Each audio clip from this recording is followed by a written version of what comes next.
How to fix it when Windows 10 won't shut down. Use the command line to force Windows to shut down effectively and quickly. Running the Windows troubleshooter can resolve underlying issues preventing shutdown. Access the Start menu to find and run the built-in troubleshooter easily.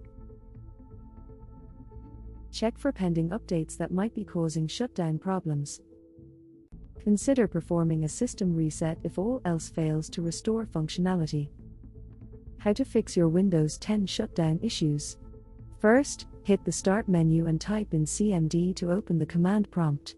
Right-click on it and select Run as Administrator. Next, let's check in for the Windows command updates. prompt, Type Power go to CFG, Settings, then then Update and Enter. Security. This and click on disables Check for hibernation, updates, which can Install sometimes any cause that are shutdown available. conflicts. Now, let's take a look at your drivers.